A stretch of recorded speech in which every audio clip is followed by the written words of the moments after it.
Assalamualaikum warahmatullahi wabarakatuh dan salam sejahtera. Jadi video kali ini adalah sambungan kepada video yang lepas, iaitu bagi 7.1 jom cuba 7.1. Okay, kalau video pada hari itu kita berhenti sehingga nombor 5. Jadi pada pagi ni kita akan sambung dengan soalan nombor 6 dan sehingga selesai soalan nombor 12. Okey, betul 12 Baik, so 7.1 kamu diperkenalkan dengan jarak. Okey, dan diingatkan sekali lagi lah, apakah formula bagi jarak. Jadi formula bagi jarak dalam sistem koordinat Cartesian ni, okey, adalah sama dengan punca kuasa 2, okey, x2 tolak x1 kuasa 2 ditambahkan dengan y2 tolak y1 kuasa 2. Okey, punca kuasa 2 kan. Jadi kita akan dapat jarak.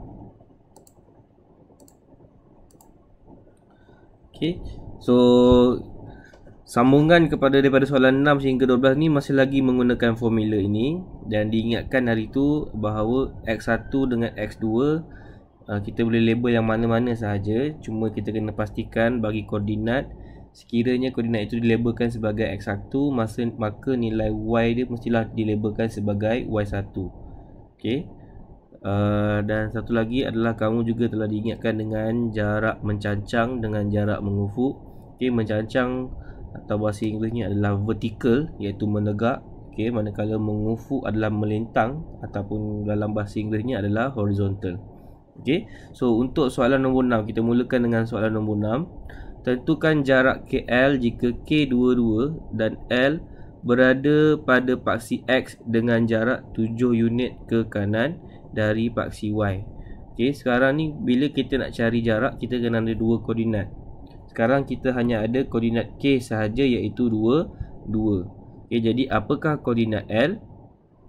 Okey, ayat di sini adalah L berada pada paksi X, okey, dengan jarak 7 unit ke kanan. Okey, jadi kalau saya lukis sedikit, okey, katalah saya lukis sedikit, ini adalah paksi Y. Okey, dalam sistem Cartesian dia melibatkan paksi X dan paksi Y. Okey, paksi X adalah yang melintang, yang mengufuk, paksi Y adalah yang mencancang. Okey, dia kata L terletak pada paksi. Maksudnya terletak pada garisan X. Okey, garisan paksi X 7 unit ke kanan. Okey, bermaksud kalau kita kira dia terletak pada 7 unit ke kanan. Jadi kalau ditanya apakah ni 7 unit, jadi apakah koordinat bagi L? Okey, so ini adalah L. Jadi koordinat bagi L, okey, bila kata koordinat kita tulis dalam X, Y. Okey, so sekarang ni nilai X, ni koordinatnya sekarang. So koordinat ini kita boleh baca sebagai daripada 0 ke titik L, X adalah 7. Okey, manakala nilai Y adalah di sinilah, iaitu 0. Okey, so sekiranya dikata berada pada paksi X, kesimpulannya sekiranya titik itu berada pada paksi X, apa yang kita boleh tahu bahawa ini mestilah nilai X, manakala nilai Y mestilah 0. Okey, itu maksudnya. Okey, so saya padam semula ajar ini. Jadi kesimpulan dekat sini adalah kita tahu bahawa K adalah sama dengan 2, manakala L adalah 7, 0. Okey, selebihnya kita boleh terus gantikan pada formula. Okey, terus gantikan pada formula. Kita label saja, katalah saya labelkan ini X1, maka nilai Y sebelahnya mesti Y1. Okey, kalau ini X2, sebelah mesti Y2. Okey, jarak KL, ataupun saya boleh tulis KL saja sebab dia dah bagi dekat sini. So subjek dia hanya kita boleh tulis sebagai KL. So KL adalah sama dengan punca kuasa 2. Okey, 7 tolak 2 kuasa 2 ditambahkan dengan 0 tolak 2 kuasa 2. Okey, jadi kalau kita gunakan kalkulator, punca kuasa 2 5 kuasa 2 tambah negatif 2 kuasa 2. Kalau boleh bila guna kalkulator tu, kalau boleh congak, kita congak terus lah setakat 7 tolak 2 kan. Okay, so kita akan dapat jawapan dia adalah punca kuasa 2 29. Okay, punca kuasa 2 29, ataupun selalunya kita akan tulis dalam tempat perpuluhan sebanyak 2 tempat. Okay, saya tekan butang SD tu, so saya akan tulis jawapan adalah 5.39. Okay, so itu yang pertama bagi soalan nombor 6. Okay, seterusnya saya bergerak kepada soalan nombor 7. Okay, bagi soalan nombor 7, okay, jarak AB jika masing-masing berada pada paksi Y dengan jarak 5 unit ke atas dan 2 unit ke atas. Okay, masing-masing berada pada 2 unit ke atas dan 5 unit ke atas, 2 unit ke atas. Maksudnya lebih kurang inilah. So AB jadi A dengan jarak 5 unit pada paksi Y. So ayat pada paksi Y ni adalah merujuk kepada X sama dengan 0. Okay, kerana kalau macam soalan 6 tadi, kalau berada paksi X, Y sama dengan 0. Okay, untuk soalan nombor 7, jika berada pada paksi Y, X adalah sama dengan 0. Pelajar boleh tulis dengan cara buat lakaran lah. Okay, ni kan paksi X dan paksi Y. Sekarang ini titik berada pada paksi Y. Jadi kita tahu nilai koordinat bagi X adalah 0. Okay, so antaranya 5 unit ke atas, maka koordinat A saya boleh simpulkan adalah sama dengan 0,5. 2 unit ke bawah bermaksud saya boleh simpulkan bahawa B adalah 0 negatif 2 sebab berada di bawah paksi X. Okay, ke bawah dari paksi X. So kita dah ada 2 koordinat, jadi kita boleh terus gantikan sahaja ke dalam formula. Jadi untuk mendapatkan formula AB, okay, formula AB adalah sama dengan mana tadi? Ambil saja mana-mana. So X2 tolak X1. Okay, sekarang saya gunakan yang inilah. Okay, saya gunakan A sebagai X1 Y1, B sebagai X2 Y2. Okay, kita biasakan diri kita bahawa siapa yang huruf pertama dialah X1 Y1. Okay, tambahkan dengan Y2 tolakkan dengan Y1 kuasa 2. Okay, so di sini apa yang kita akan dapat adalah punca kuasa 2, kosong kuasa 2, tambahkan dengan negatif 7 kuasa 2. Okay, so kita akan dapat AB sama dengan 7. Right, kalau nak yang ni tak payah guna formula pun tak apa sebenarnya kan. Okay, tapi boleh juga untuk kita gunakan supaya dapat membantulah. Okay, so jawapan nombor 7 adalah 7. Seterusnya bagi soalan nombor 8, hitung jarak di antara KL jika L berada pada asalan. Okay, L berada pada asalan ayat pertama ni. So L boleh terus dirumuskan bahawa L adalah 0, 0. Koordinat bagi L adalah 0, 0. Dan K berada 3 unit ke kiri dari paksi Y dan 5 unit ke atas dari paksi X. Okay, kalau tak jelas, buat lakaran sedikit. X dengan Y. K berada 3 unit ke kiri dari paksi Y. 3 unit ke kiri dari paksi Y bermaksud ini. Okay, 3. So dia adalah negatif 3. 5 unit ke atas dari paksi X. 5 unit ke atas dari paksi X. Maksudnya di sini. So apakah koordinatnya? Koordinat bagi K.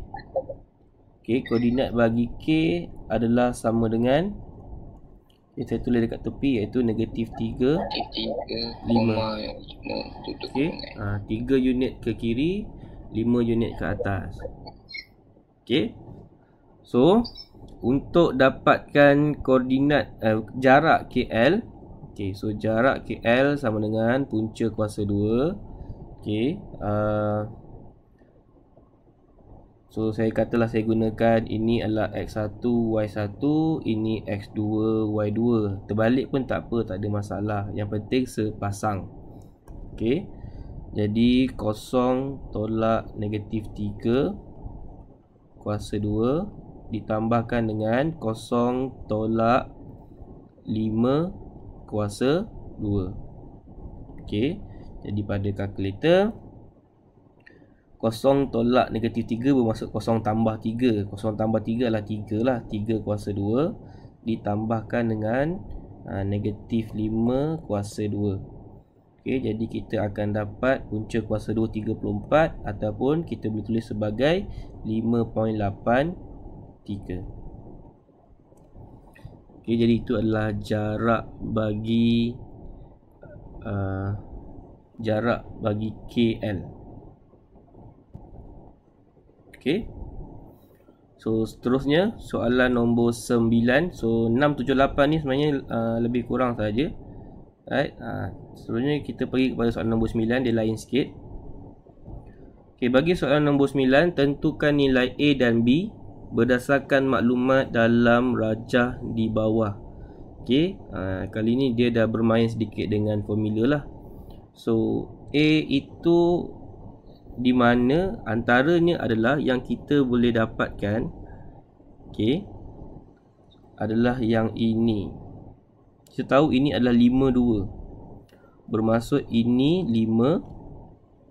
Okey, pada pasti X, titik ini adalah 5. Yang dekat atas ni adalah 2. Okey, so kalau nak ikutkan yang ni tak payah guna formula pun tak apalah. Okey, sebab kita dah tahu yang ini 3. Bermaksud ini 3. So macam mana nak dapatkan A? Agak mudah lah. A sama dengan macam mana dapatkan A?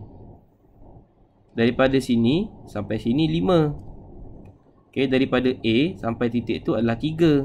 So macam mana nak dapatkan A?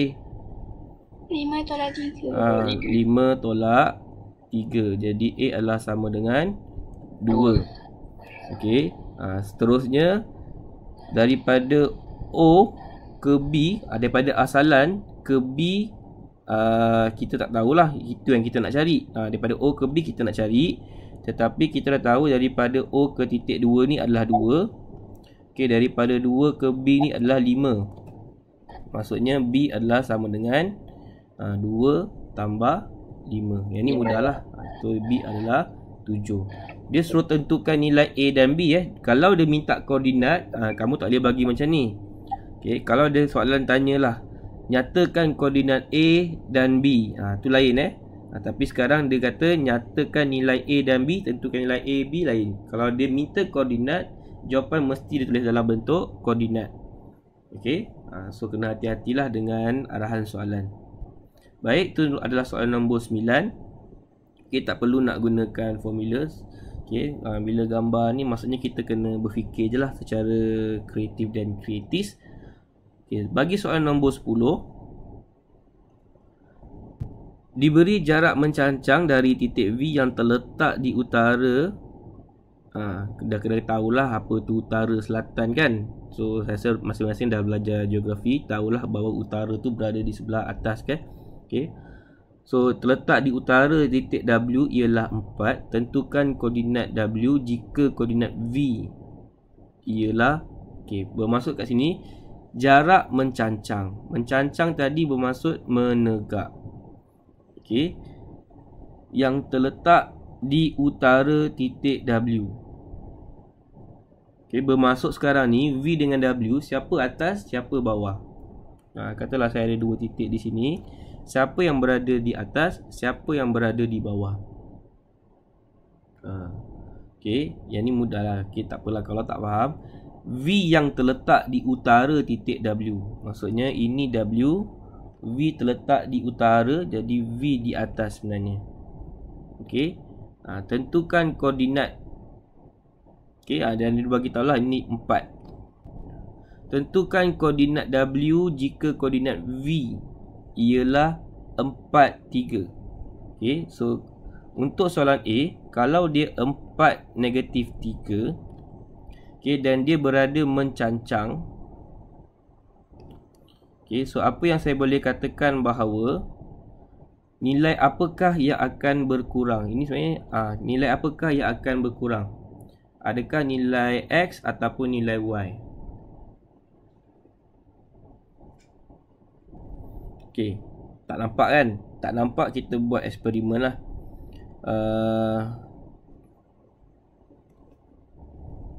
Nak buat eksperimen, saya buat eksperimen dengan saiz sebenar lah. Okey.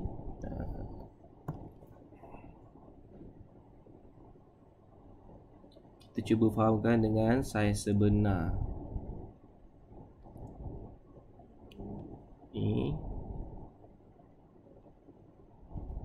Ini.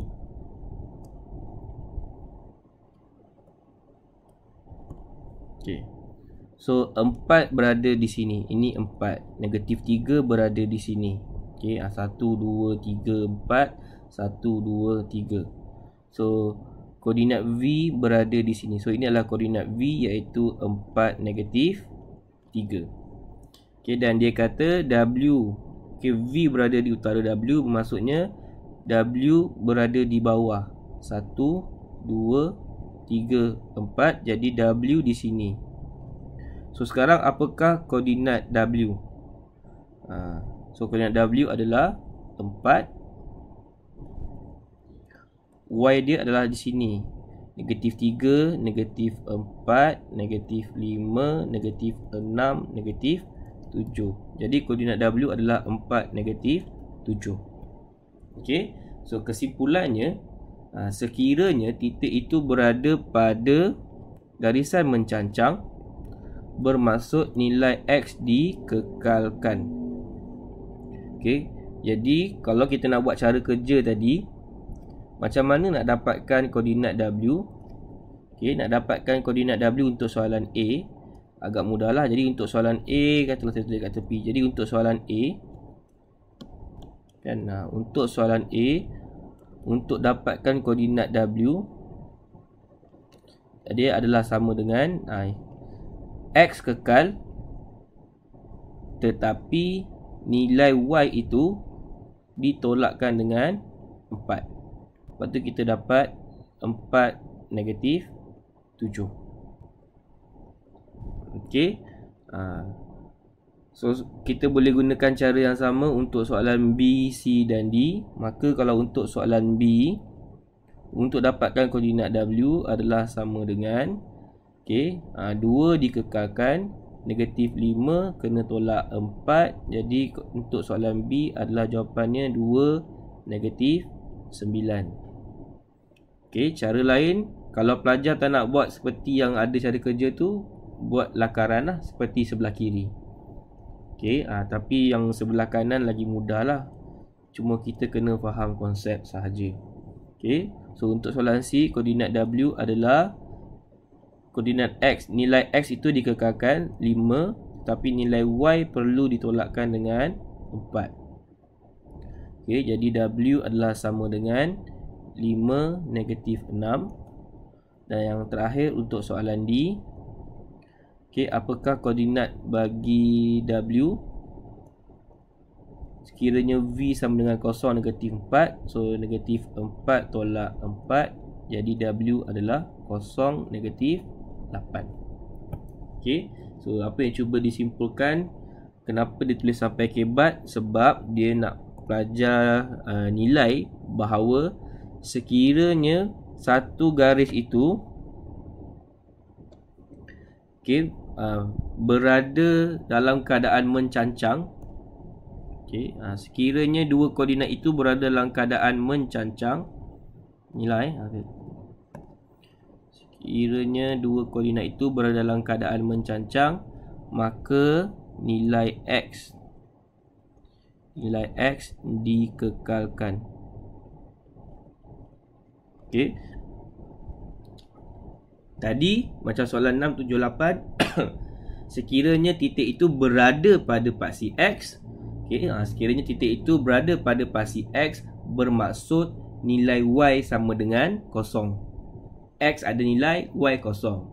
Okey, macam ni kan. Kalau berada pada paksi X bermaksud X ada nilai iaitu 2, Y sentiasa kosong. Sebab ini koordinat ni 3, kosong. Koordinat ni 1, kosong. Jadi nilai X sentiasa ada nilai, tapi nilai Y sentiasa kosong. Okey, yang cuba disampaikanlah daripada soalan 6, 7, 8 dan soalan nombor 10 ni lah. Okey. So nanti kalau dikata jarak mengufuk adalah sama, maksudnya nanti nilai Y yang dikekalkan, nilai X yang kita akan ubah. Okey. So itu untuk soalan nombor 10. Tak ada masalah? Tak ada Okey, seterusnya soalan nombor 11. Mungkin agak panjang. Berdasarkan rajah di bawah, hitung perimeter ABCD. Okey, macam mana nak dapatkan perimeter ABCD?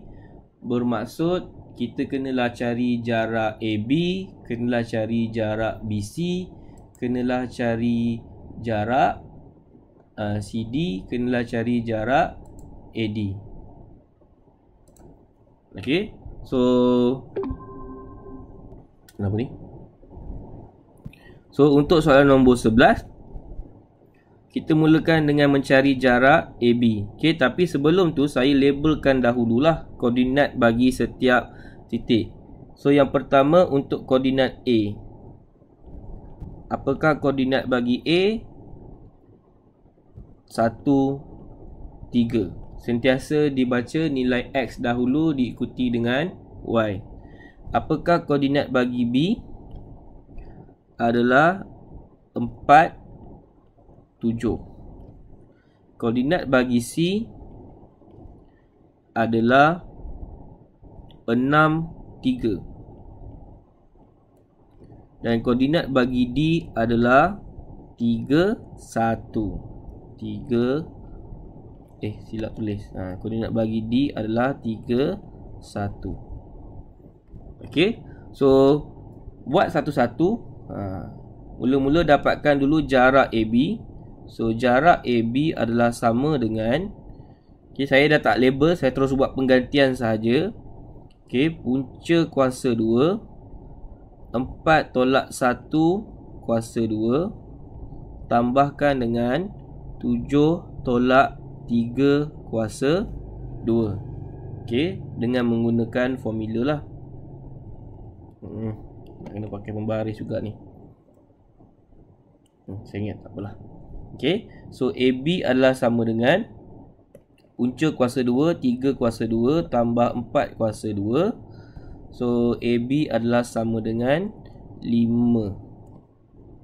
Okey, seterusnya cari BC. BC adalah sama dengan, okey, so BC adalah sama dengan punca kuasa 2 6 tolak 4 kuasa 2, okey, ditambahkan dengan 3 tolak 7 kuasa 2. Jangan tersilap isi, jangan terbalik isi. So 6 tolak 4, 3 tolak 7.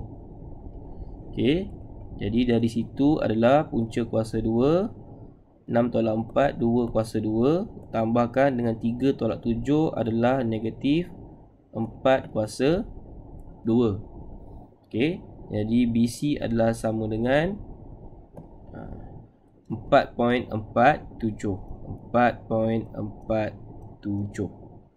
Okey, saya bagi jawapan dalam perpuluhan lah, daripada saya bagi jawapan asal yang dia bagi pada kalkulator yang macam tu kan. So saya bagi jawapan asal dalam perpuluhan. Okey, so jarak BC selesai. Dapatkan pula jarak CD. So jarak CD adalah sama dengan punca kuasa 2.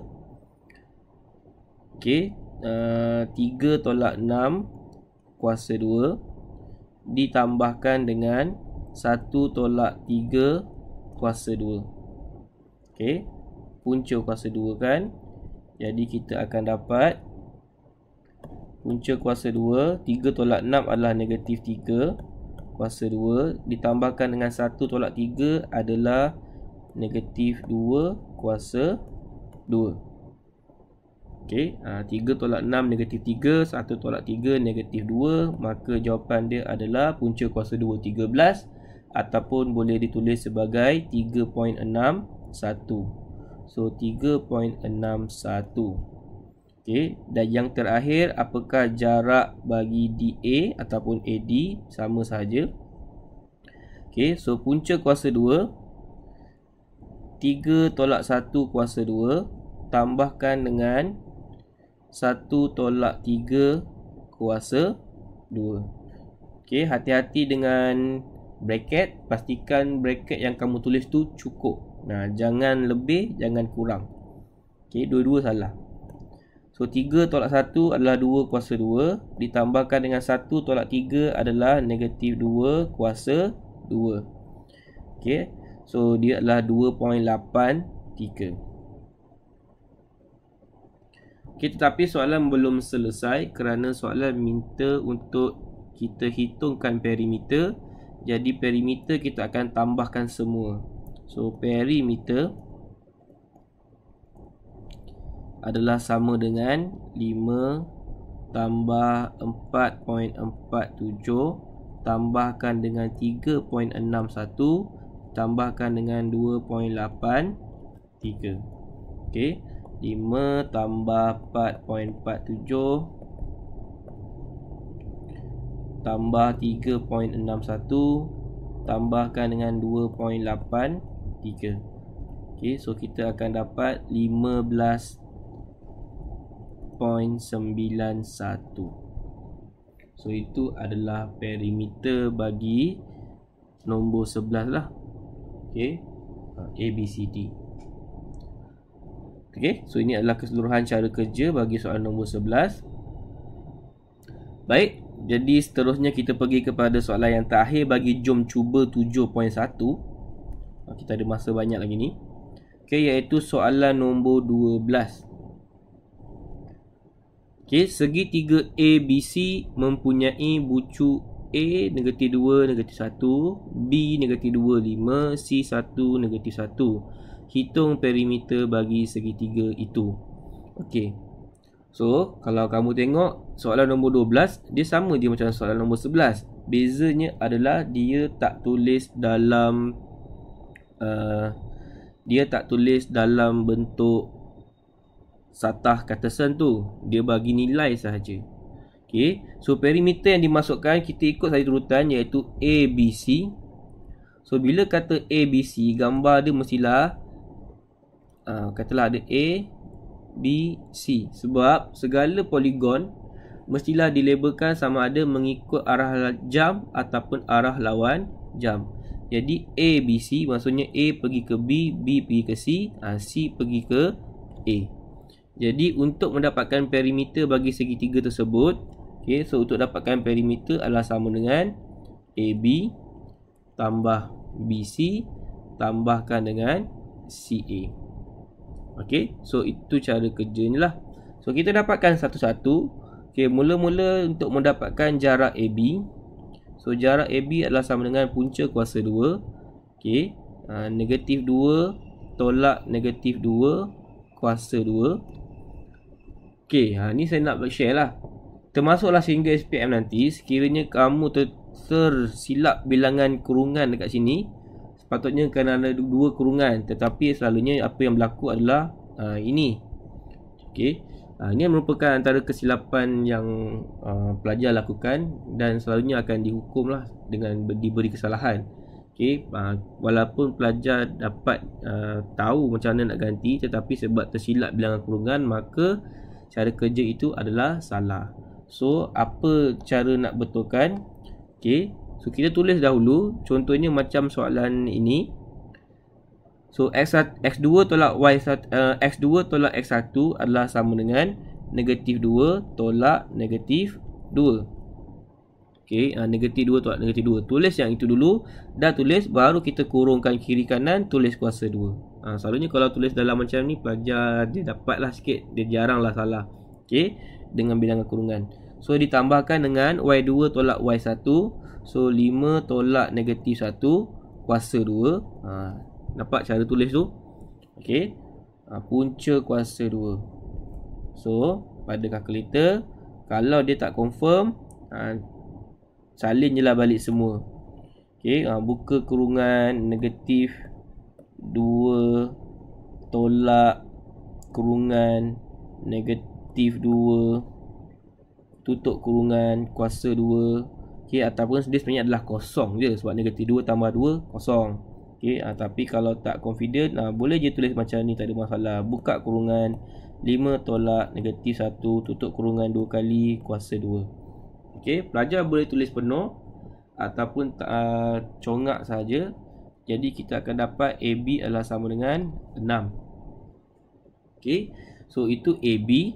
Seterusnya untuk BC, so AB selesai. Okey, AB selesai. So untuk BC adalah sama dengan 1 tolak negatif 2, 1 tolak negatif 2 kuasa 2 tambahkan dengan negatif 1 tolak 5. Negatif 1 tolak 5 kuasa 2.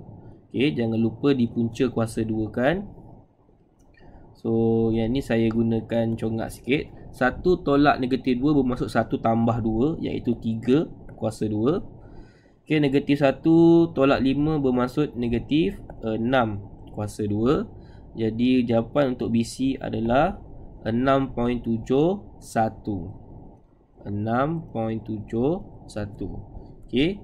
Sama juga bila bunda 2 tempat perpuluhan tu, untuk soalan ni dia adalah yang minimum. Okey, kalau 6.7 tak digalakkan tulis jawapan sebagai 6.7. Okey, seelok-eloknya minimum untuk SATA KATES ni adalah 2 tempat perpuluhan. Okey. Sambung. So, masih lagi satu lagi sisi belum dicari, iaitu sisi CA. So, sisi CA adalah sama dengan 1 tolak negatif 2 kuasa 2. Salah kan? Sebab kurungkan dulu kuasa 2 ditambahkan dengan negatif 1 tolak negatif 1. Negatif 1 tolak negatif 1 kuasa 2. Okey, jangan lupa punca kuasa 2 tu. Okey. So, punca kuasa 2, 1 tolak negatif 2 bermaksud 1 tambah 2, iaitu 3 kuasa 2. Negatif 1 tolak negatif 1 bermaksud negatif 1 tambah 1. Negatif 1 tambah 1 adalah kosong lah. Okey, jadi jawapan untuk CA adalah sama dengan 3. Jadi, perimeter adalah sama dengan 6 tambah 6.71 tambah 3. Yang ni tak payah tekan kalkulator pun tak apa kan.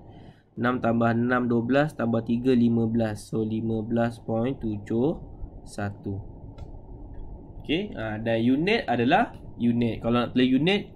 Kalau nak tulis unit bagi perimeter soalan ni adalah unit juga. Okey, tata KATES dia tak ada cm, dia adalah unit. Okey, jadi ini adalah keseluruhan bagi soalan nombor 12 dan juga keseluruhan bagi soalan-soalan yang kita dah bincangkan daripada soalan 1 pada video yang lepas, iaitu pada sesi hari Jumaat. Okey, pada Jumaat lepas. Okey, yang ini adalah sambungan sehingga soalan 12. Okey, jadi ini adalah jom cuba 7.1. Jadi untuk bab 7 dia hanya ada 2 subtopik sahaja, 7.1 dan juga 7.2. Okey, 7.2 di tengah ni kita tak pergi lagi untuk hari ni. Right, kerana pada minggu lepas tidak disertakan dengan kerja rumah kan. Okey, so pelajar fokus dulu pada 7.1 iaitu jarak, iaitu formula bagi jarak. Okey, jadi sebagai pengukuhan, pelajar dikendaki untuk melengkapkan dalam modul koordinat ini. Pelajar-pelajar yang dah lepas, Jangan risau, semua video ni telah dirakam dan dimasukkan dalam YouTube. Okay, dan dalam YouTube pun saya dah memang asingkan, buka playlist, buka matematik tingkatan 2. Jadi semua tu ada kat dalam YouTube. Okay, so sila lengkapkan 7.1 sahaja. Jadi untuk buku modul ni saya tengok 7.1 sahaja sebanyak berapa muka surat ni? 3 muka surat sahaja, iaitu muka surat 35, 36 dan juga muka surat 37. Okey, 35, 36 dan juga 37. So 3 muka surat dalam buku modul Conquer. Okey, itu adalah kerja rumah untuk kamu. Okey, saya akan hentikan rakaman. Sekian, terima kasih.